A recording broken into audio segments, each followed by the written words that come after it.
The Power of Now, by Eckhart Tolle, A Guide to Spiritual Enlightenment. Introduction. The origin of this book. I have little use for the past, and rarely think about it. However, I would briefly like to tell you how I came to be a spiritual teacher, and how this book came into existence. Until my 30th year, I lived in a state of almost continuous anxiety interspersed with periods of suicidal depression. It feels now as if I am talking about some past lifetime or somebody else's life. One night not long after my 29th birthday, I woke up in the early hours with a feeling of absolute dread. I had woken up with such a feeling many times before, but this time it was more intense than it had ever been. The silence of the night, the vague outlines of the furniture in the darkroom, the distant noise of a passing train, everything felt so alien, so hostile, and so utterly meaningless that it created in me a deep loathing of the world. The most loathsome thing of all, however, was my own existence. What was the point in continuing to live with this burden of misery? Why carry on with this continuous struggle? I could feel that a deep longing for annihilation, for non-existence, was now becoming much stronger than the instinctive desire to continue to live. I cannot live with myself any longer. This was the thought that kept repeating itself in my mind. Then suddenly I became aware of what a peculiar thought it was. Am I one or two? If I cannot live with myself, there must be two of me. The T, and the self that T cannot live with. Maybe, I thought, only one of them is real. I was so stunned by this strange realization that my mind stopped. I was fully conscious, but there were no more thoughts. Then I felt drawn into what seemed like a vortex of energy. It was a slow movement at first, and then accelerated. I was gripped by an intense fear, and my body started to shake. I heard the words "resist nothing," as if spoken inside my chest. I could feel myself being sucked into a void. It felt as if the void was inside myself rather than outside. Suddenly, there was no more fear, and I let myself fall into that void. I have no recollection of what happened after that. I was awakened by the chirping of a bird outside the window. I had never heard such a sound before. My eyes were still closed, and I saw the image of a precious diamond. Yes, if a diamond could make a sound, this is what it would be like. I opened my eyes.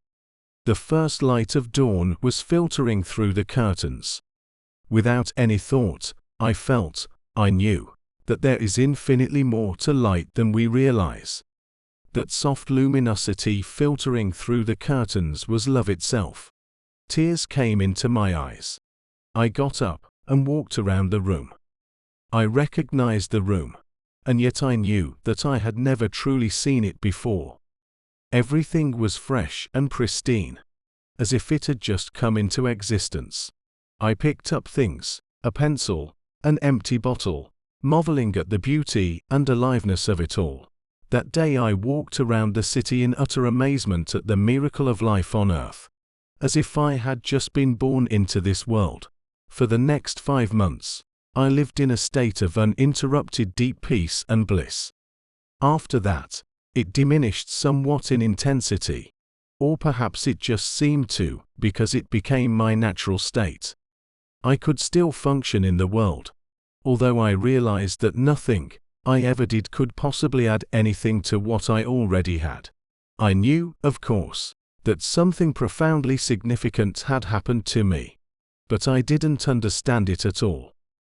It wasn't until several years later, after I had read spiritual texts and spent time with spiritual teachers, that I realized that what everybody was looking for had already happened to me. I understood that the intense pressure of suffering that night must have forced my consciousness to withdraw from its identification with the unhappy and deeply fearful self, which is ultimately a fiction of the mind. This withdrawal must have been so complete that this false, suffering self immediately collapsed, just as if a plug had been pulled out of an inflatable toy. What was left then was my true nature, as the ever-present I am. Consciousness, in its pure state, prior to identification with form. Later I also learned to go into that inner timeless and deathless realm that I had originally perceived as a void, and remain fully conscious.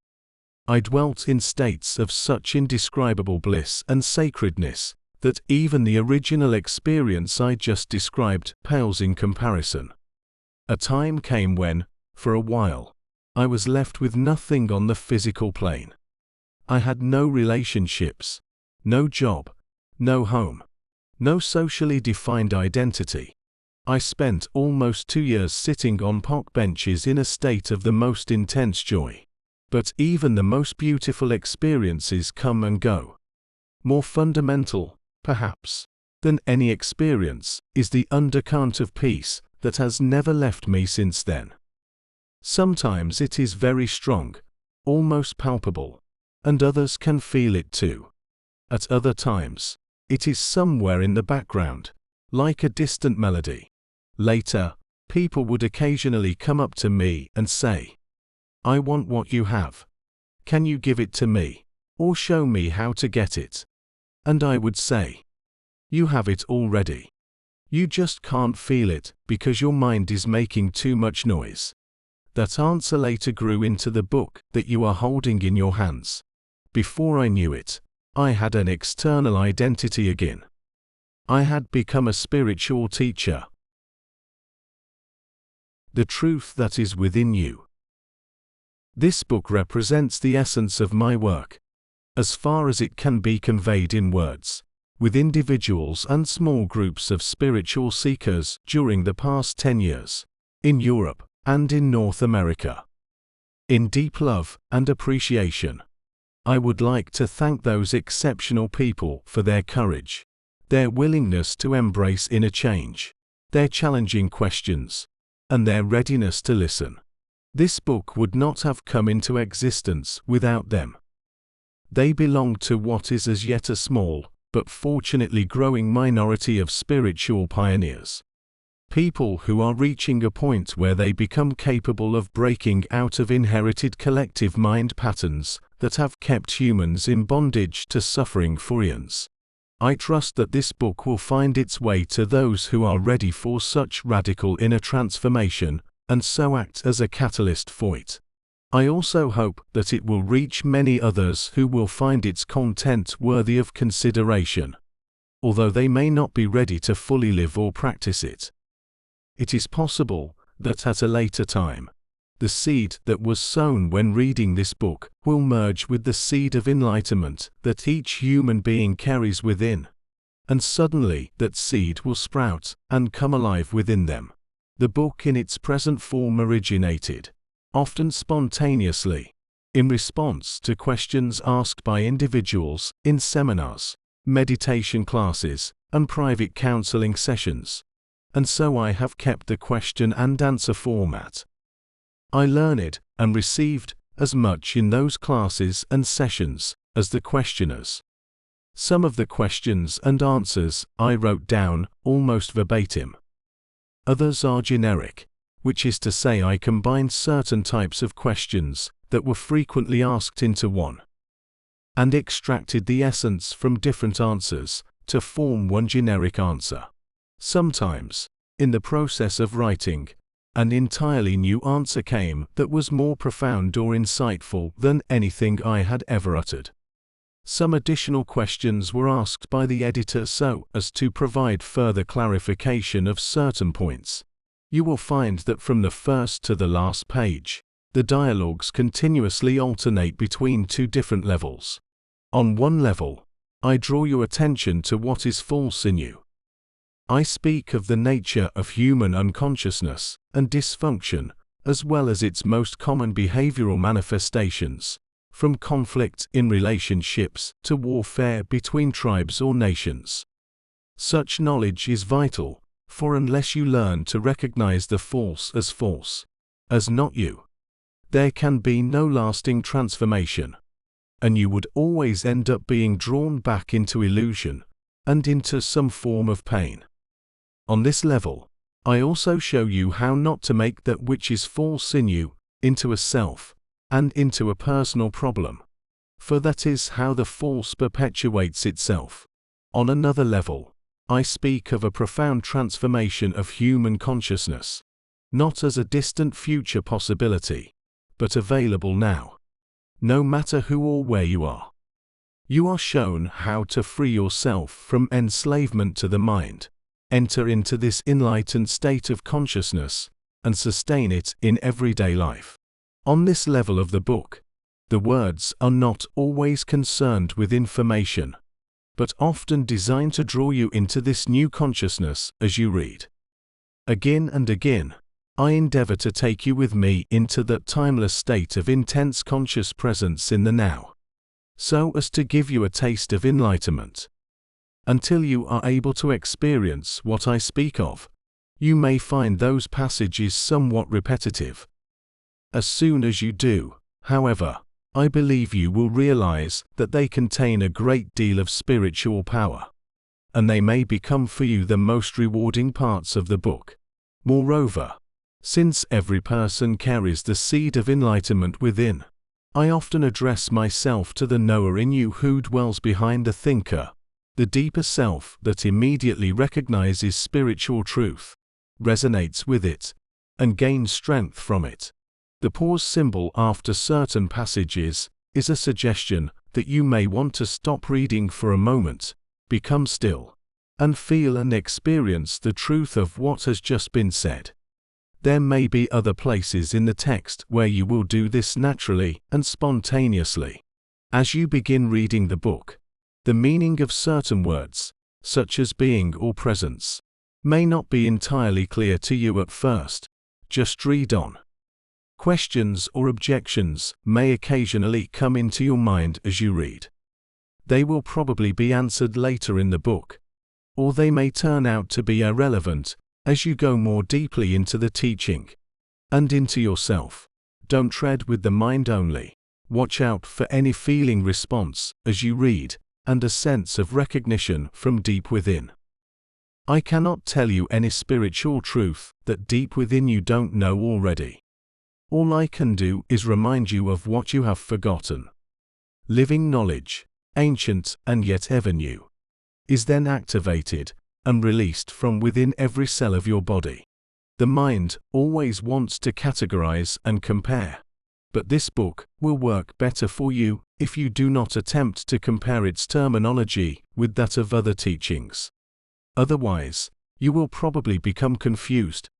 I use words such as mind, happiness, and consciousness in ways that do not necessarily correlate with other teachings. Don't get attached to any words. They are only stepping stones, to be left behind as quickly as possible. When I occasionally quote the words of Jesus or the Buddha, from A Course in Miracles, or from other teachings, I do so not in order to compare, but to draw your attention to the fact that in essence there is and always has been only one spiritual teaching, although it comes in many forms. Some of these forms, such as the ancient religions, have become so overlaid with extraneous matter that their spiritual essence has become almost completely obscured by it. To a large extent, therefore, their deeper meaning is no longer recognized, and their transformative power lost. When I quote from the ancient religions or other teachings, it is to reveal their deeper meaning, and thereby restore their transformative power. Particularly for those readers who are followers of these religions or teachings. I say to them, there is no need to go elsewhere for the truth. Let me show you how to go more deeply into what you already have. Mostly, however, I have endeavored to use terminology that is as neutral as possible in order to reach a wide range of people. This book can be seen as a restatement for our time of that one timeless spiritual teaching, the essence of all religions. It is not derived from external sources, but from the one true source within. So it contains no theory or speculation. I speak from inner experience, and if at times I speak forcefully, it is to cut through heavy layers of mental resistance, and to reach that place within you where you already know, just as I know, and where the truth is recognized when it is heard. There is then a feeling of exaltation and heightened aliveness, as something within you says, yes, I know this is true.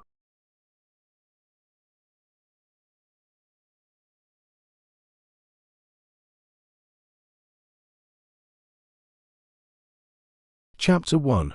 You are not your mind, the greatest obstacle to enlightenment. Enlightenment. What is that? A beggar had been sitting by the side of a road for over 30 years. One day a stranger walked by. "Spare some change," mumbled the beggar, mechanically holding out his old baseball cap. "I have nothing to give you," said the stranger. Then he asked, "What's that you are sitting on?" "Nothing," replied the beggar. "Just an old box. I have been sitting on it for as long as I can remember." "Ever looked inside?" asked the stranger. "No," said the beggar. "What's the point? There's nothing in there." "Have a look inside," insisted the stranger. The beggar managed to pry open the lid. With astonishment, disbelief, and elation, he saw that the box was filled with gold. "I am that stranger who has nothing to give you, and who is telling you to look inside. Not inside any box, as in the parable, but somewhere even closer. Inside yourself. But I am not a beggar, I can hear you say. Those who have not found their true wealth, which is the radiant joy of being, and the deep, unshakable peace that comes with it, are beggars, even if they have great material wealth. They are looking outside for scraps of pleasure or fulfillment, for validation, security, or love, while they have a treasure within that not only includes all those things, but is infinitely greater than anything the world can offer. The word enlightenment conjures up the idea of some superhuman accomplishment, and the ego likes to keep it that way, but it is simply your natural state of felt oneness with being. It is a state of connectedness with something immeasurable and indestructible, something that, almost paradoxically, is essentially you, and yet is much greater than you. It is finding your true nature beyond name and form. The inability to feel this connectedness gives rise to the illusion of separation from yourself and from the world around you. You then perceive yourself, consciously or unconsciously, as an isolated fragment. Fear arises, and conflict within and without becomes the norm. I love the Buddha's simple definition of enlightenment as the end of suffering. There is nothing superhuman in that, is there? Of course, as a definition, it is incomplete. It only tells you what enlightenment is not. No suffering. But what's left when there is no more suffering? The Buddha is silent on that, and his silence implies that you'll have to find out for yourself. He uses a negative definition so that the mind cannot make it into something to believe in or into a superhuman accomplishment, a goal that is impossible for you to attain. Despite this precaution, the majority of Buddhists still believe that enlightenment is for the Buddha, not for them, at least not in this lifetime. You used the word being. Can you explain what you mean by that? Being is the eternal, ever-present one life beyond the myriad forms of life that are subject to birth and death. However, being is not only beyond, but also deep within every form, as its innermost invisible and indestructible essence. This means that it is accessible to you now, as your own deepest self, your true nature. But don't seek to grasp it with your mind. Don't try to understand it. You can know it only when the mind is still. When you are present, when your attention is fully and intensely in the now, being can be felt, but it can never be understood mentally. To regain awareness of being, and to abide in that state of feeling realization, is enlightenment. When you say being, are you talking about God? If you are, then why don't you say it? The word God has become empty of meaning through thousands of years of misuse. I use it sometimes, but I do so sparingly. By misuse, I mean that people who have never even glimpsed the realm of the sacred, the infinite vastness behind that word, use it with great conviction, as if they knew what they are talking about. Or they argue against it, as if they knew what it is that they are denying. This misuse gives rise to absurd beliefs, assertions, and egoic delusions, such as, my or our God is the only true God, and your God is false, or Nietzsche's famous statement, God is dead. The word God has become a closed concept. The moment the word is uttered, a mental image is created, no longer, perhaps, of an old man with a white beard, but still a mental representation of someone or something outside you, and, yes, almost inevitably a male someone or something. Neither God nor being nor any other word can define or explain the ineffable reality behind the word. So the only important question is whether the word is a help or a hindrance in enabling you to experience that toward which it points. Does it point beyond itself to that transcendental reality? Or does it lend itself too easily to becoming no more than an idea in your head that you believe in, a mental idol? The word being explains nothing, but nor does God. Being, however, has the advantage that it is an open concept. It does not reduce the infinite invisible to a finite entity. It is impossible to form a mental image of it. Nobody can claim exclusive possession of being. It is your very essence, and it is immediately accessible to you, as the feeling of your own presence. The realization I am that is prior to I am this or I am that. So, it is only a small step from the word being to the experience of being. What is the greatest obstacle to experiencing this reality? Identification with your mind, which causes thought to become compulsive. Not to be able to stop thinking is a dreadful affliction, but we don't realize this because almost everybody is suffering from it. So it is considered normal. This incessant mental noise prevents you from finding that realm of inner stillness that is inseparable from being. It also creates a false mind-made self that casts a shadow of fear and suffering. We will look at all that in more detail later. The philosopher Eckhart believed that he had found the most fundamental truth when he made his famous statement, I think, therefore I am. He had, in fact, given expression to the most basic error. To equate thinking with being, and identity with thinking. The compulsive thinker, which means almost everyone, lives in a state of apparent separateness. In an insanely complex world of continuous problems and conflict, a world that reflects the ever-increasing fragmentation of the mind.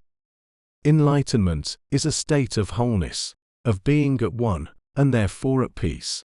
At one with life in its manifested aspect, the world, as well as with your deepest self, and life unmanifested. At one with being. Enlightenment is not only the end of suffering and of continuous conflict within and without, but also the end of the dreadful enslavement to incessant thinking. What an incredible liberation this is! Identification with your mind creates an opaque screen of concepts, labels, images, words, judgments, and definitions that blocks all true relationship. It comes between you and yourself, between you and your fellow man and woman, between you and nature, between you and God. It is this screen of thought that creates the illusion of separateness, the illusion that there is you and a totally separate other. You then forget the essential fact that, underneath the level of physical appearances and separate forms, you are one with all that is. By forget, I mean that you can no longer feel this oneness as self-evident reality. You may believe it to be true, but you no longer know it to be true. A belief may be comforting. Only through your own experience, however, does it become liberating. Thinking has become a disease. Disease happens when things get out of balance. For example, there is nothing wrong with cells dividing and multiplying in the body.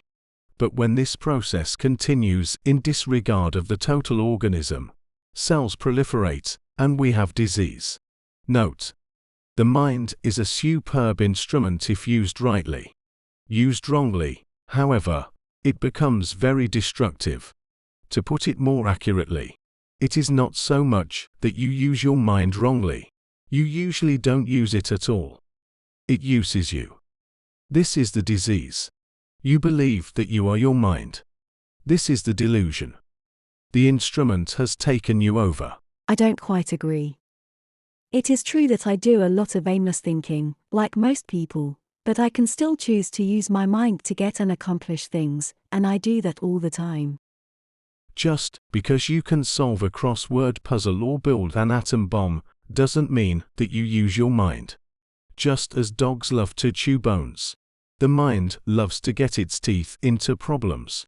That's why it does crossword puzzles and builds atom bombs. You have no interest in either. Let me ask you this. Can you be free of your mind whenever you want to? Have you found the off button? You mean stop thinking altogether? No, I can't, except maybe for a moment or two. Then the mind is using you.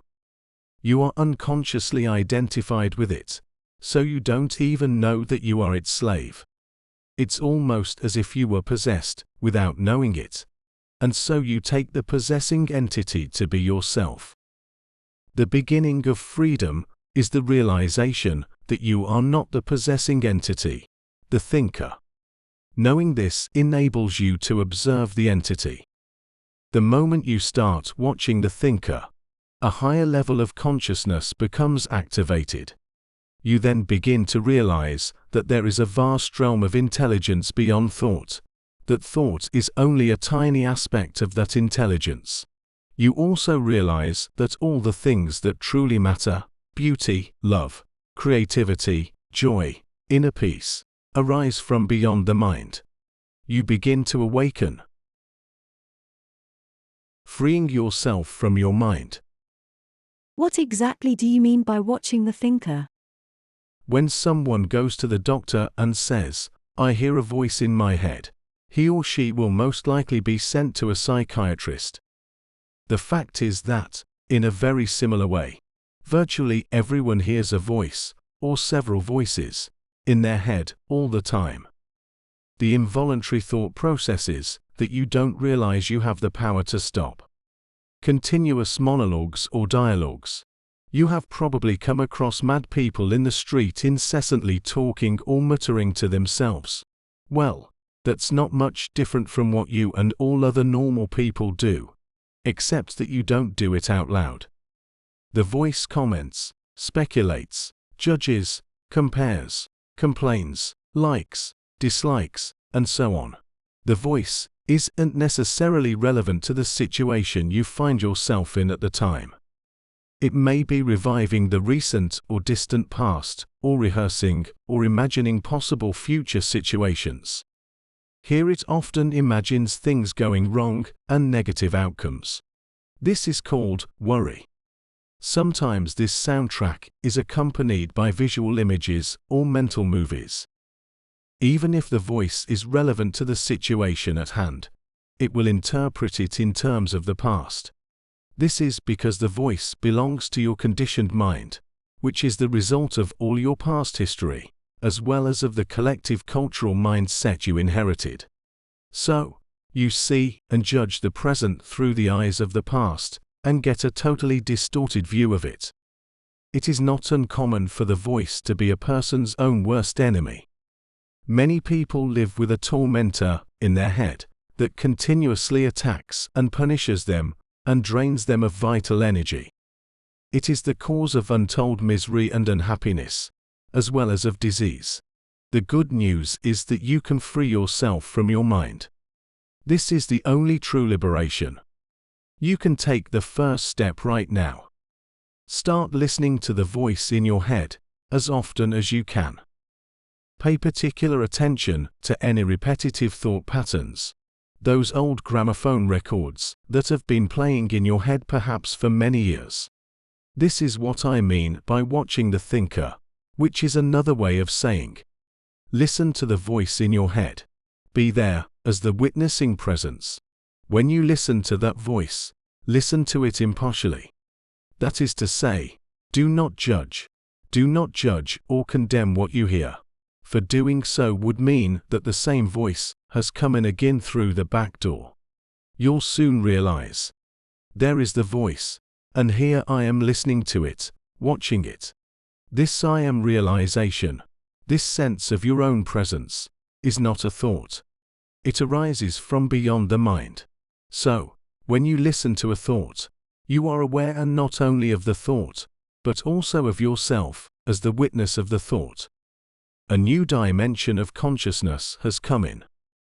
As you listen to the thought, you feel a conscious presence, your deeper self, behind or underneath the thought, as it were.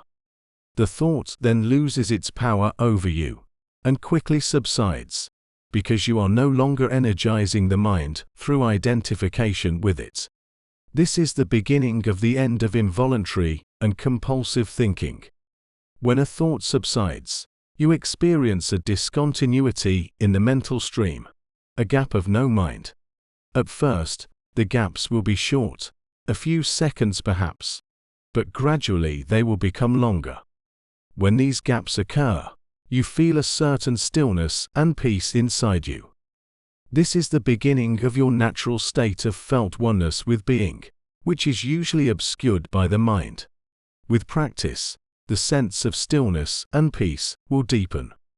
In fact, there is no end to its depth. You will also feel a subtle emanation of joy arising from deep within. The joy of being. It is not a trance-like state. Not at all. There is no loss of consciousness here. The opposite is the case. If the price of peace were a lowering of your consciousness, and the price of stillness a lack of vitality and alertness, then they would not be worth having. In this state of inner connectedness, you are much more alert, more awake, than in the mind-identified state. You are fully present. It also raises the vibrational frequency of the energy field that gives life to the physical body. As you go more deeply into this realm of no mind, as it is sometimes called in the East, you realize the state of pure consciousness. In that state, you feel your own presence with such intensity and such joy that all thinking, all emotions, your physical body, as well as the whole external world, become relatively insignificant in comparison to it. And yet this is not a selfish, but a selfless state. It takes you beyond what you previously thought of as yourself. That presence is essentially you, and at the same time inconceivably greater than you.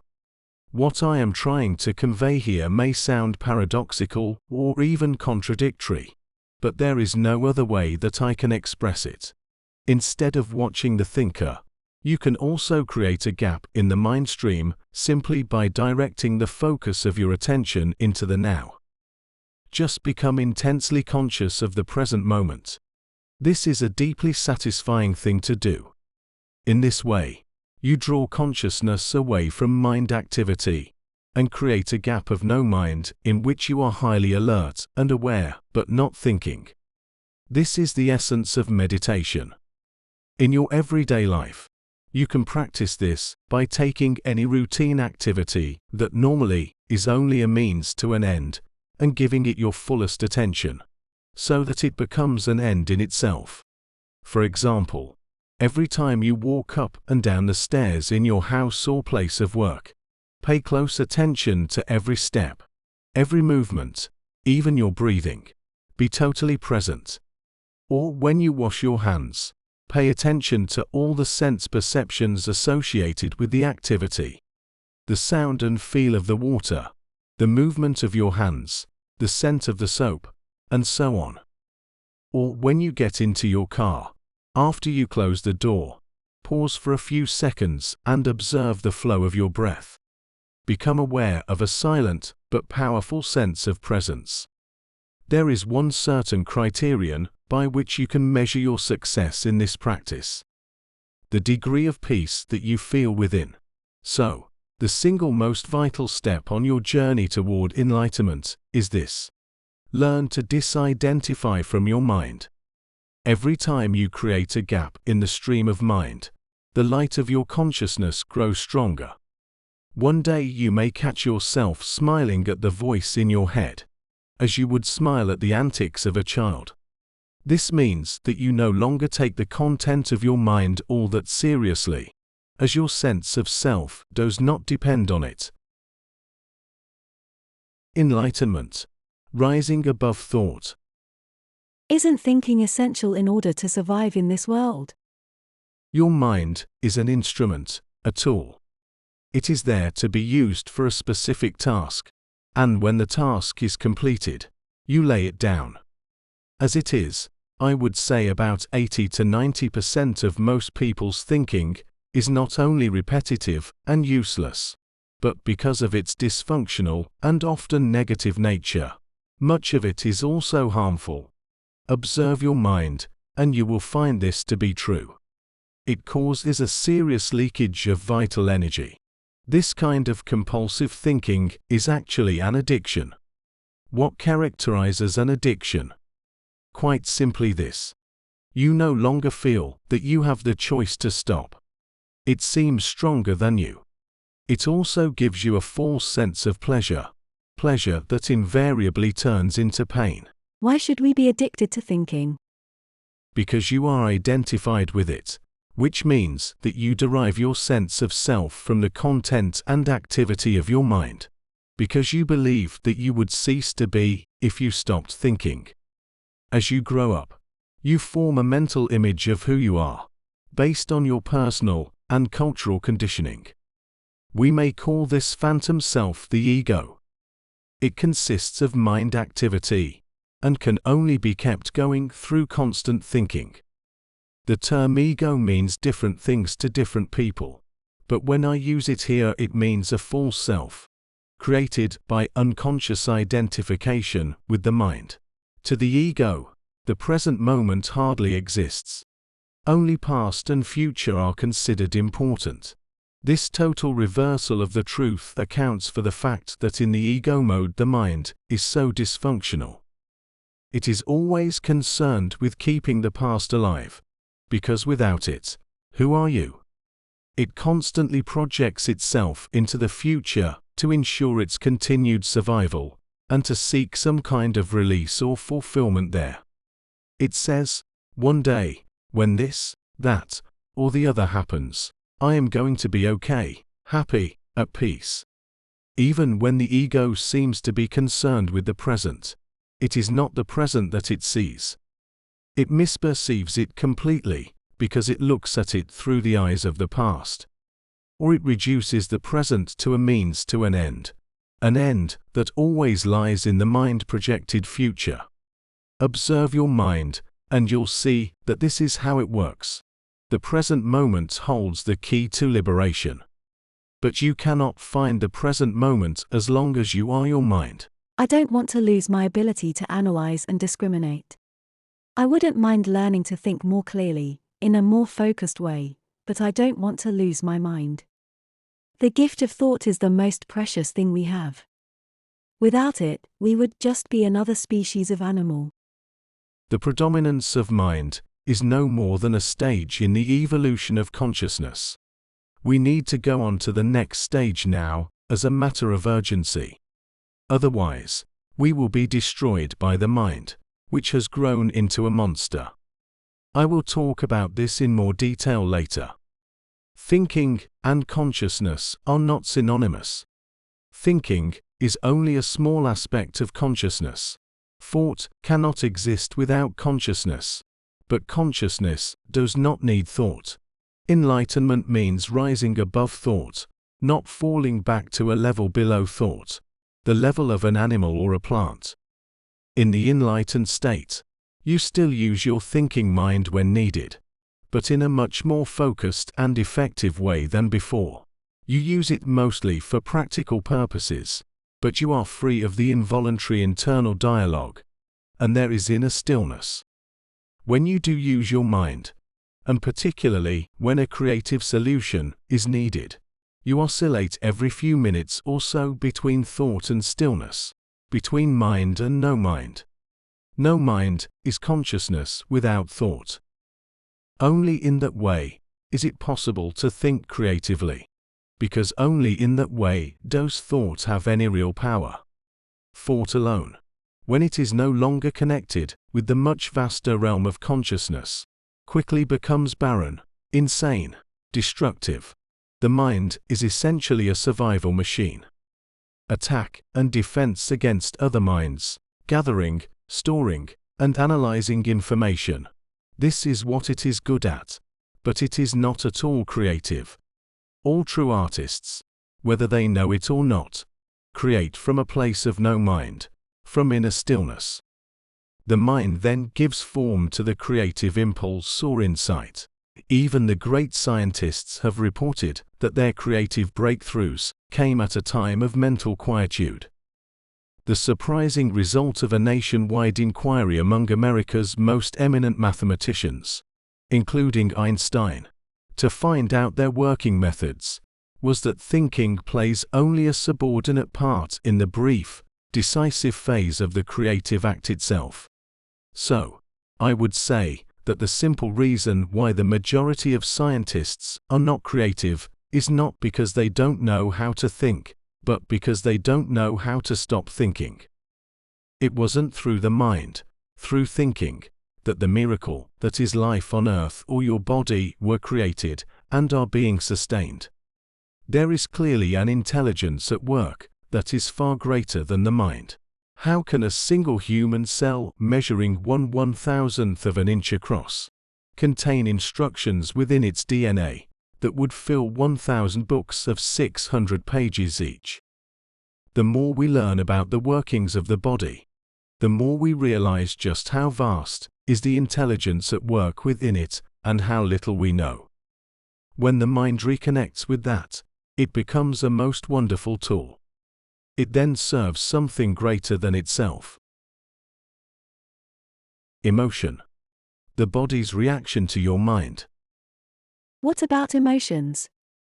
I get caught up in my emotions more than I do in my mind. Mind, in the way I use the word, is not just thought. It includes your emotions, as well as all unconscious mental emotional reactive patterns. Emotion arises at the place where mind and body meet. It is the body's reaction to your mind, or you might say, a reflection of your mind in the body. For example, an attack thought or a hostile thought will create a buildup of energy in the body that we call anger. The body is getting ready to fight. The thought that you are being threatened, physically or psychologically, causes the body to contract. And this is the physical side of what we call fear. Research has shown that strong emotions even cause changes in the biochemistry of the body. These biochemical changes represent the physical or material aspect of the emotion. Of course, you are not usually conscious of all your thought patterns, and it is often only through watching your emotions that you can bring them into awareness. The more you are identified with your thinking, your likes and dislikes, judgments and interpretations, which is to say the less present you are as the watching consciousness, the stronger the emotional energy charge will be, whether you are aware of it or not. If you cannot feel your emotions, if you are cut off from them, you will eventually experience them on a purely physical level, as a physical problem or symptom. A great deal has been written about this in recent years, so we don't need to go into it here. A strong unconscious emotional pattern may even manifest as an external event that appears to just happen to you. For example, I have observed that people who carry a lot of anger inside without being aware of it, and without expressing it, are more likely to be attacked, verbally or even physically, by other angry people, and often for no apparent reason. They have a strong emanation of anger that certain people pick up subliminally, and that triggers their own latent anger. If you have difficulty feeling your emotions, start by focusing attention on the inner energy field of your body. Feel the body from within. This will also put you in touch with your emotions. We will explore this in more detail later. You say that an emotion is the mind's reflection in the body. But sometimes there is a conflict between the two. The mind says no while the emotion says yes, or the other way around. If you really want to know your mind, the body will always give you a truthful reflection. So look at the emotion, or rather feel it in your body. If there is an apparent conflict between them, the thought will be the lie. The emotion will be the truth. Not the ultimate truth of who you are, but the relative truth of your state of mind at that time. Conflict between surface thoughts and unconscious mental processes is certainly common. You may not yet be able to bring your unconscious mind activity into awareness as thoughts, but it will always be reflected in the body as an emotion, and of this you can become aware. To watch an emotion in this way is basically the same as listening to or watching a thought, which I described earlier. The only difference is that, while a thought is in your head, an emotion has a strong physical component and so is primarily felt in the body. You can then allow the emotion to be there without being controlled by it. You no longer are the emotion. You are the watcher, the observing presence. If you practice this, all that is unconscious in you will be brought into the light of consciousness. So, observing our emotions is as important as observing our thoughts. Yes. Make it a habit to ask yourself, what's going on inside me at this moment? That question will point you in the right direction. But don't analyze, just watch. Focus your attention within. Feel the energy of the emotion. If there is no emotion present, take your attention more deeply into the inner energy field of your body. It is the doorway into being. An emotion usually represents an amplified and energized thought pattern, and because of its often an overpowering energetic charge, it is not easy initially to stay present enough to be able to watch it. It wants to take you over, and it usually succeeds, unless there is enough presence in you. If you are pulled into unconscious identification with the emotion through lack of presence, which is normal, the emotion temporarily becomes you. Often a vicious circle builds up between your thinking and the emotion. They feed each other. The thought pattern creates a magnified reflection of itself in the form of an emotion, and the vibrational frequency of the emotion keeps feeding the original thought pattern. By dwelling mentally on the situation, event, or person that is the perceived cause of the emotion, the thought feeds energy to the emotion, which in turn energizes the thought pattern, and so on. Basically, all emotions are modifications of one primordial, undifferentiated emotion that has its origin in the loss of awareness of who you are beyond name and form. Because of its undifferentiated nature, it is hard to find a name that precisely describes this emotion. Fear comes close, but apart from a continuous sense of threat, it also includes a deep sense of abandonment and incompleteness. It may be best to use a term that is as undifferentiated as that basic emotion, and simply call it pain. One of the main tasks of the mind is to fight or remove that emotional pain, which is one of the reasons for its incessant activity. But all it can ever achieve is to cover it up temporarily. In fact, the harder the mind struggles to get rid of the pain, the greater the pain. The mind can never find the solution, nor can it afford to allow you to find the solution, because it is itself an intrinsic part of the problem. Imagine a chief of police trying to find an arsonist when the arsonist is the chief of police. You will not be free of that pain until you cease to derive your sense of self from identification with the mind, which is to say from ego. The mind is then toppled from its place of power, and being reveals itself as your true nature. Yes, I know what you are going to ask. I was going to ask, what about positive emotions such as love and joy? They are inseparable from your natural state of inner connectedness with being.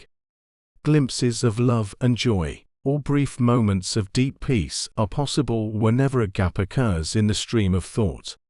For most people, such gaps happen rarely, and only accidentally, in moments when the mind is rendered speechless, sometimes triggered by great beauty, extreme physical exertion, or even great danger. Suddenly, there is inner stillness. And within that stillness, there is a subtle but intense joy. There is love. There is peace. Usually, such moments are short-lived, as the mind quickly resumes its noise-making activity that we call thinking. Love, joy, and peace cannot flourish until you have freed yourself from mind dominance. But they are not what I would call emotions. They lie beyond the emotions, on a much deeper level. So, you need to become fully conscious of your emotions, and be able to feel them before you can feel that which lies beyond them. Emotion literally means disturbance. The word comes from the Latin immovere, meaning to disturb. Love, joy, and peace are deep states of being, or rather three aspects of the state of inner connectedness with being. As such, they have no opposite. This is because they arise from beyond the mind. Emotions, on the other hand, being part of the dualistic mind, are subject to the law of opposites. This simply means that you cannot have good without bad. So, in the unenlightened, mind-identified condition, what is sometimes wrongly called joy is the usually short-lived pleasure side of the continuously alternating pain/pleasure cycle. Pleasure is always derived from something outside you, whereas joy arises from within. The very thing that gives you pleasure today will give you pain tomorrow, or it will leave you, so its absence will give you pain. And what is often referred to as love may be pleasurable and exciting for a while, but it is an addictive clinging, an extremely needy condition that can turn into its opposite at the flick of a switch. Many love relationships, after the initial euphoria has passed, actually oscillate between love and hate, attraction and attack. Real love doesn't make you suffer. How could it? It doesn't suddenly turn into hate, nor does real joy turn into pain. As I said, even before you are enlightened, before you have freed yourself from your mind, you may get glimpses of true joy, true love, or of a deep inner peace, still but vibrantly alive. These are aspects of your true nature, which is usually obscured by the mind. Even within a normal addictive relationship, there can be moments when the presence of something more genuine, something incorruptible, can be felt. But they will only be glimpses, soon to be covered up again through mind interference. It may then seem that you had something very precious and lost it, or your mind may convince you that it was all an illusion anyway. The truth is that it wasn't an illusion, and you cannot lose it. It is part of your natural state, which can be obscured but can never be destroyed by the mind. Even when the sky is heavily overcast, the sun hasn't disappeared. It's still there on the other side of the clouds. The Buddha says that pain or suffering arises through desire or craving, and that to be free of pain we need to cut the bonds of desire. All cravings are the mind seeking salvation or fulfillment in external things, and in the future, as a substitute for the joy of being. As long as I am my mind, I am those cravings, those needs, wants, attachments, and aversions, and apart from them there is no I except as a mere possibility. an unfulfilled potential, a seed that has not yet sprouted. In that state, even my desire to become free or enlightened is just another craving for fulfillment or completion in the future. So don't seek to become free of desire or achieve enlightenment. Become present. Be there as the observer of the mind. Instead of quoting the Buddha, be the Buddha, be the awakened one, which is what the word Buddha means. Humans have been in the grip of pain for eons, ever since they fell from the state of grace, entered the realm of time and mind, and lost awareness of being. At that point, they started to perceive themselves as meaningless fragments in an alien universe, unconnected to the source and to each other. Pain is inevitable as long as you are identified with your mind, which is to say, as long as you are unconscious, spiritually speaking. I am talking here primarily of emotional pain, which is also the main cause of physical pain and physical disease. Resentment, hatred, self-pity, guilt, anger, depression, jealousy, and so on, even the slightest irritation, are all forms of pain. And every pleasure or emotional high contains within itself the seed of pain. Its inseparable opposite, which will manifest in time. Anybody who has ever taken drugs to get high will know that the high eventually turns into a low, that the pleasure turns into some form of pain.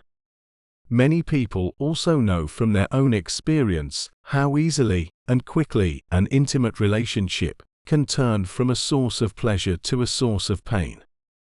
Seen from a higher perspective, both the negative and the positive polarities are faces of the same coin, are both part of the underlying pain that is inseparable from the mind-identified egoic state of consciousness. There are two levels to your pain. The pain that you create now, and the pain from the past that still lives on in your mind and body. Ceasing to create pain in the present and dissolving past pain. This is what I want to talk about now.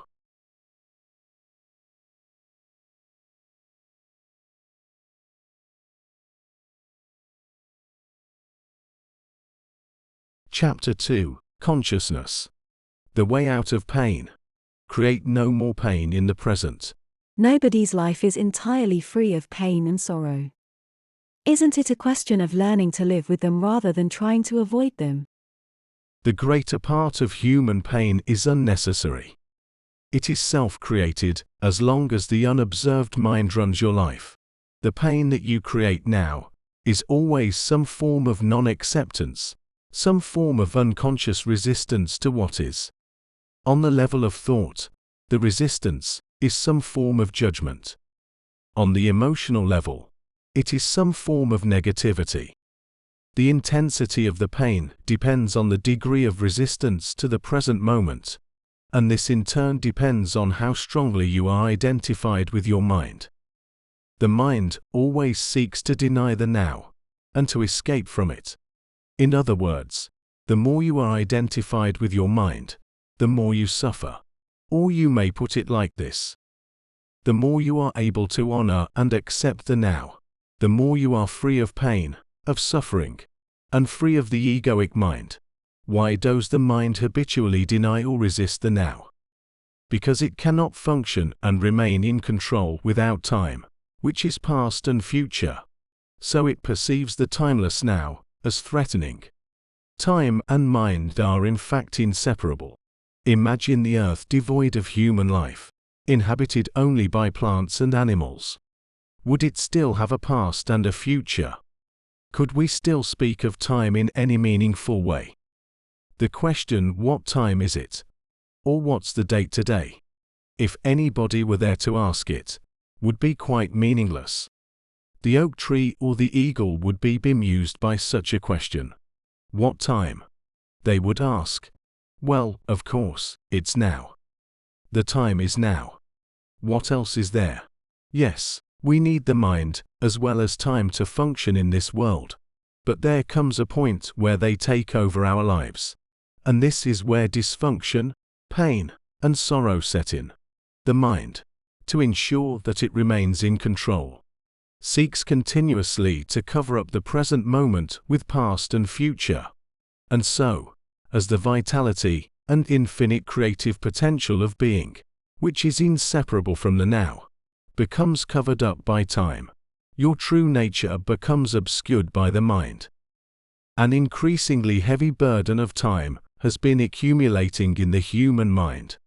All individuals are suffering under this burden, but they also keep adding to it every moment, whenever they ignore or deny that precious moment, or reduce it to a means of getting to some future moment, which only exists in the mind, never in actuality. The accumulation of time in the collective and individual human mind also holds a vast amount of residual pain from the past. If you no longer want to create pain for yourself and others, if you no longer want to add to the residue of past pain that still lives on in you, then don't create any more time, or at least no more than is necessary to deal with the practical aspects of your life. How to stop creating time? Realize deeply that the present moment is all you ever have. Make the now the primary focus of your life. Whereas before you dwelt in time and paid brief visits to the now, have your dwelling place in the now, and pay brief visits to past and future when required to deal with the practical aspects of your life situation. Always say yes to the present moment. What could be more futile, more insane, than to create inner resistance to something that already is? What could be more insane than to oppose life itself, which is now and always now? Surrender to what is.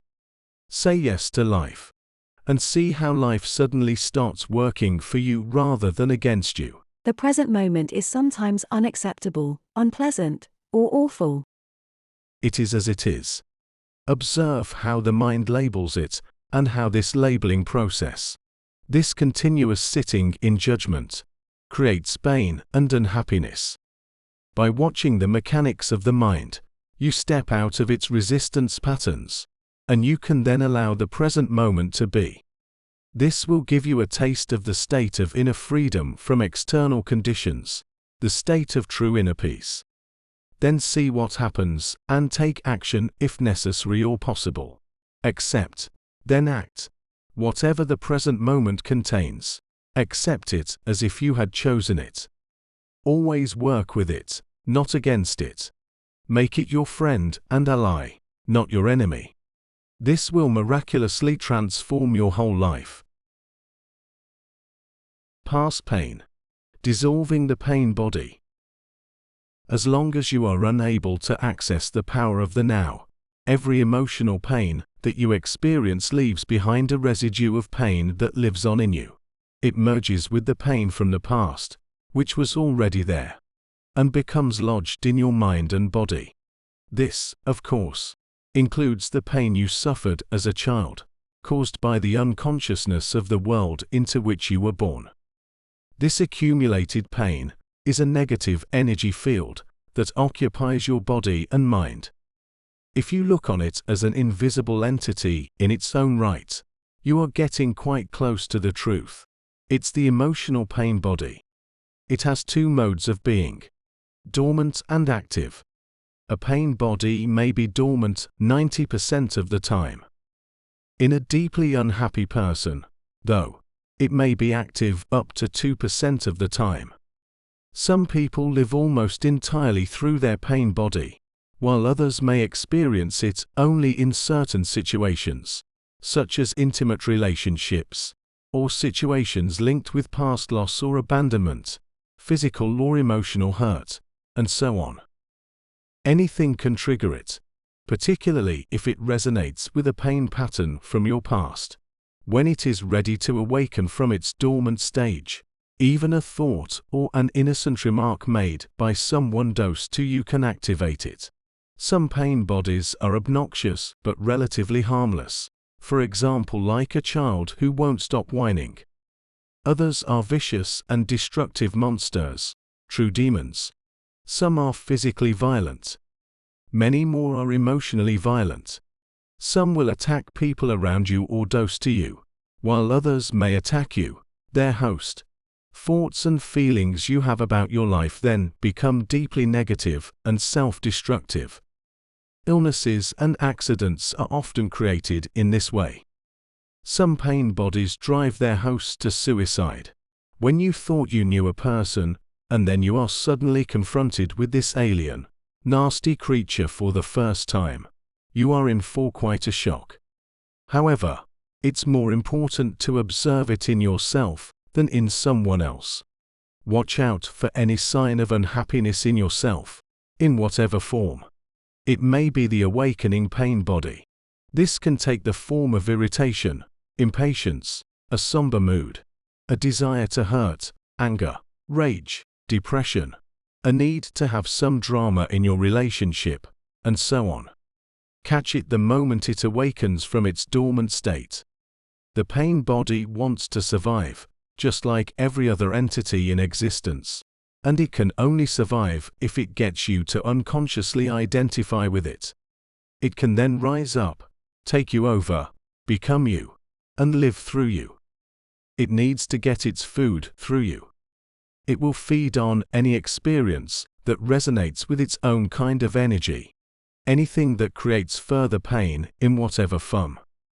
Anger, destructiveness, hatred, grief, emotional drama, violence, and even illness.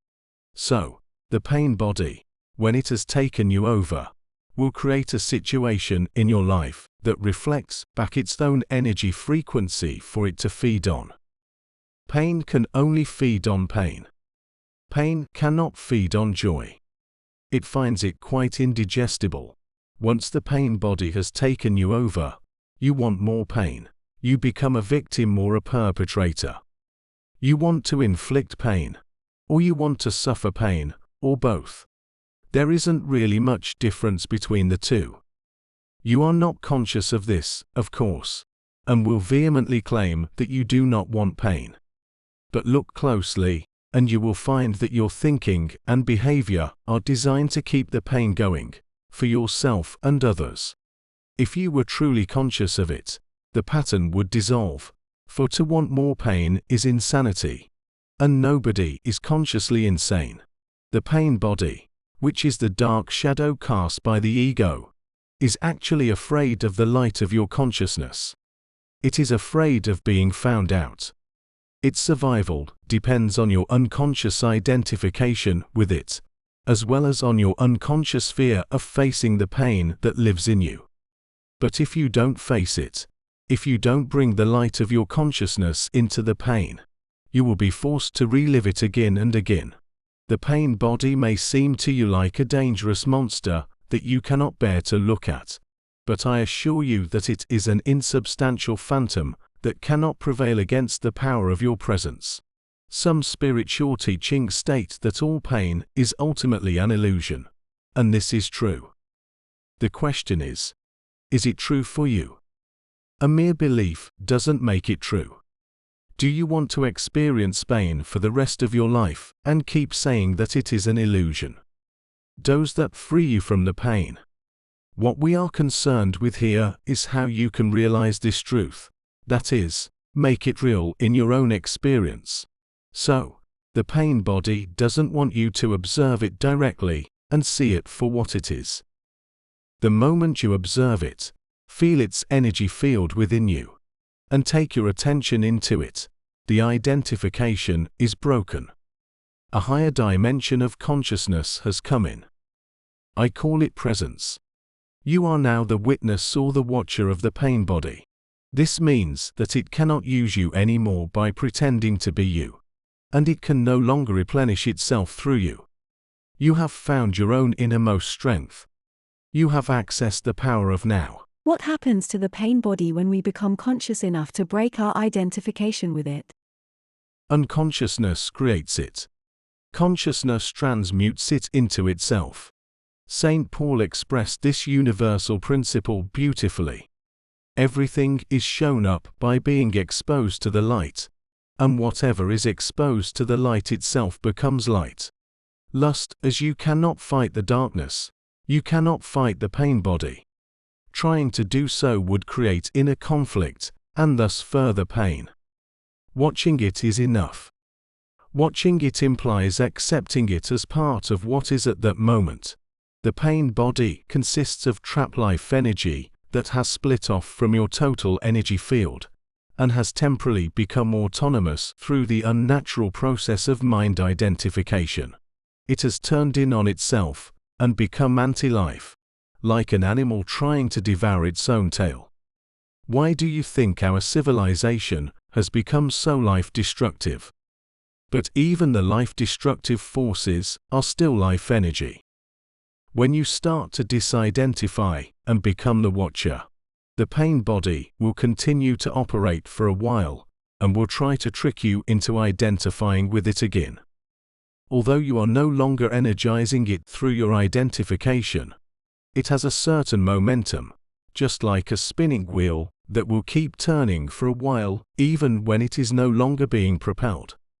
At this stage, it may also create physical aches and pains in different parts of the body, but they won't last. Stay present, stay conscious. Be the ever-alert guardian of your inner space. You need to be present enough to be able to watch the pain body directly and feel its energy. It then cannot control your thinking. The moment your thinking is aligned with the energy field of the pain body, you are identified with it and again, feeding it with your thoughts. For example, if anger is the predominant energy vibration of the pain body, and you think angry thoughts, dwelling on what someone did to you or what you are going to do to him or her, then you have become unconscious, and the pain body has become you. Where there is anger, there is always pain underneath. Or when a dark mood comes upon you, and you start getting into a negative mind pattern and thinking how dreadful your life is, your thinking has become aligned with the pain body, and you have become unconscious and vulnerable to the pain body's attack. Unconscious, the way that I use the word here, means to be identified with some mental or emotional pattern. It implies a complete absence of the watcher. Sustained conscious attention severs the link between the pain body and your thought processes and brings about the process of transmutation. It is as if the pain becomes fuel for the flame of your consciousness, which then burns more brightly as a result. This is the esoteric meaning of the ancient art of alchemy. The transmutation of base metal into gold, of suffering into consciousness. The split within is healed, and you become whole again. Your responsibility then is not to create further pain.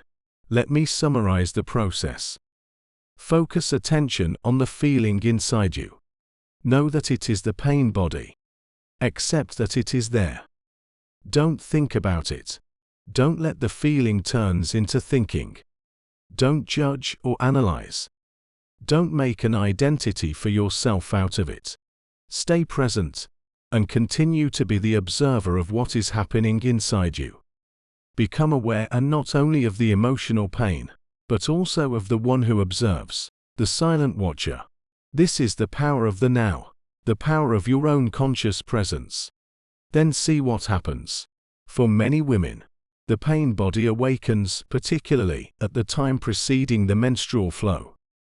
I will talk about this and the reason for it in more detail later. Right now, let me just say this. If you are able to stay alert and present at that time, and watch whatever you feel within, rather than be taken over by it, it affords an opportunity for the most powerful spiritual practice, and a rapid transmutation of all past pain becomes possible. Ego identification with the pain body. The process that I have just described is profoundly powerful yet simple. It could be taught to a child, and hopefully one day it will be one of the first things children learn in school. Once you have understood the basic principle of being present as the watcher of what happens inside you, and you understand it by experiencing it, you have at your disposal the most potent transformational tool. This is not to deny that you may encounter intense inner resistance to disidentifying from your pain. This will be the case, particularly if you have lived closely identified with your emotional pain body for most of your life, and the whole or a large part of your sense of self is invested in it. What this means is that you have made an unhappy self out of your pain body, and believe that this mind-made fiction is who you are. In that case, unconscious fear of losing your identity will create strong resistance to any disidentification. In other words, you would rather be in pain, be the pain body, than take a leap into the unknown and risk losing the familiar unhappy self. If this applies to you, observe the resistance within yourself. Observe the attachment to your pain. Be very alert. Observe the peculiar pleasure you derive from being unhappy. Observe the compulsion to talk or think about it.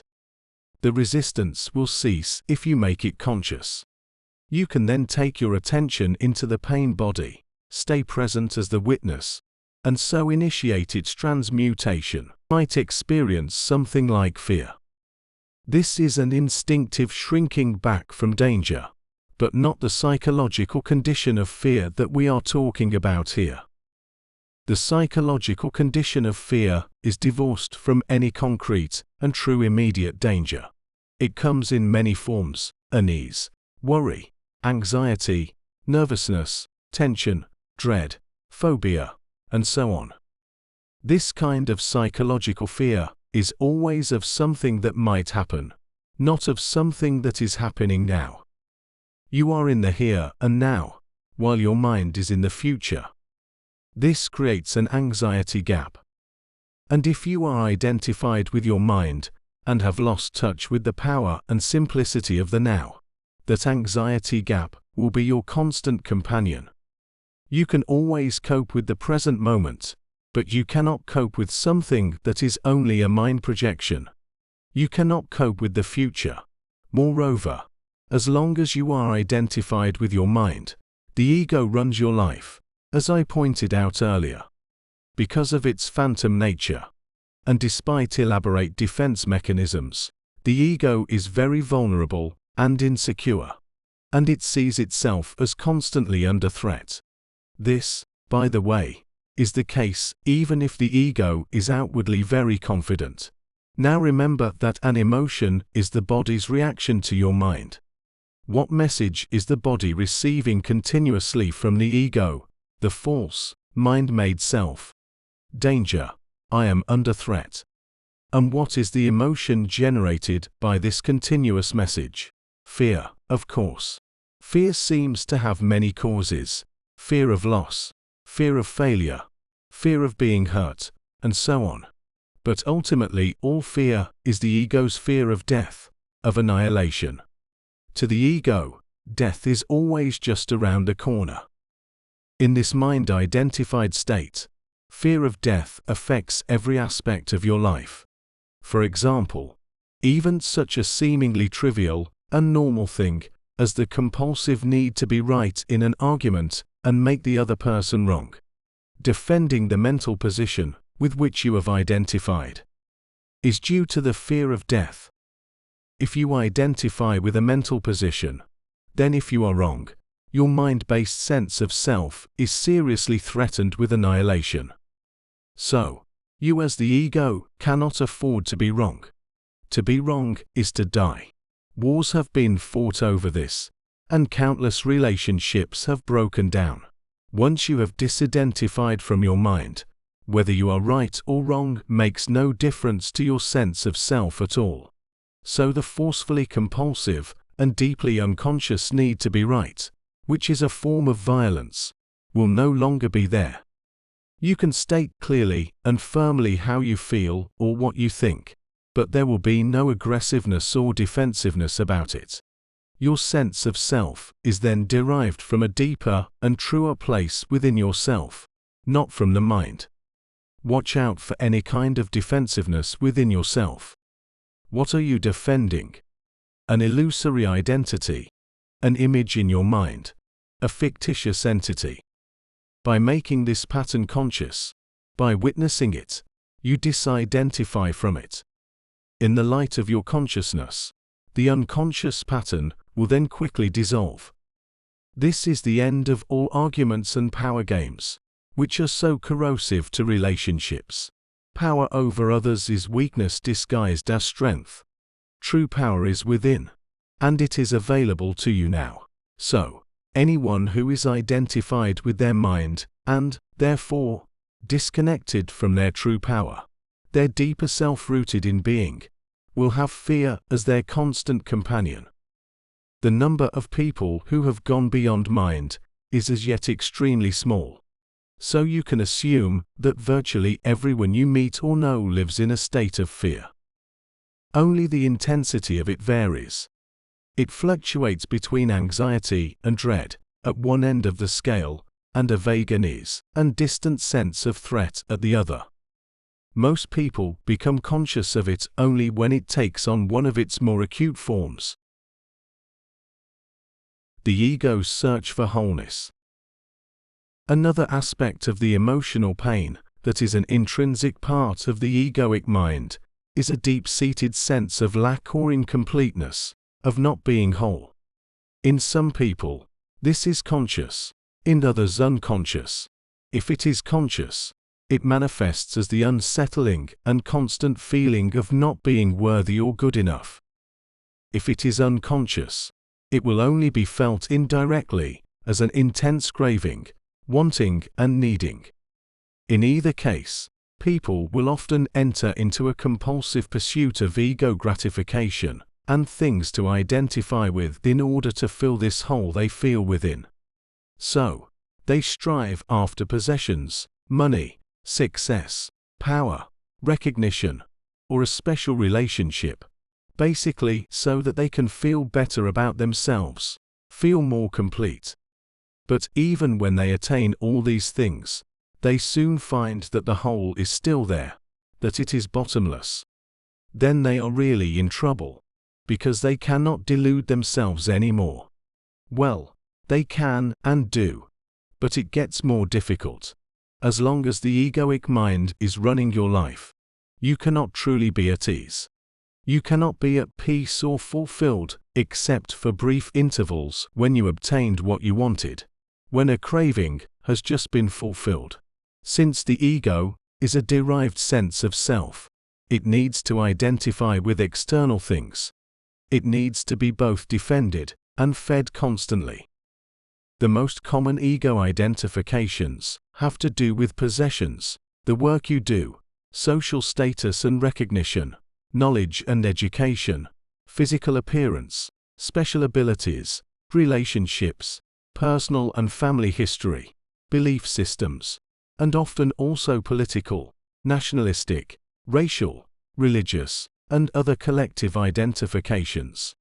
None of these is you. Do you find this frightening? Or is it a relief to know this? All of these things you will have to relinquish sooner or later. Perhaps you find it as yet hard to believe, and I am certainly not asking you to believe that your identity cannot be found in any of those things. You will know the truth of it for yourself. You will know it at the latest when you feel death approaching. Death is a stripping away of all that is not you. The secret of life is to die before you die, and find that there is no death.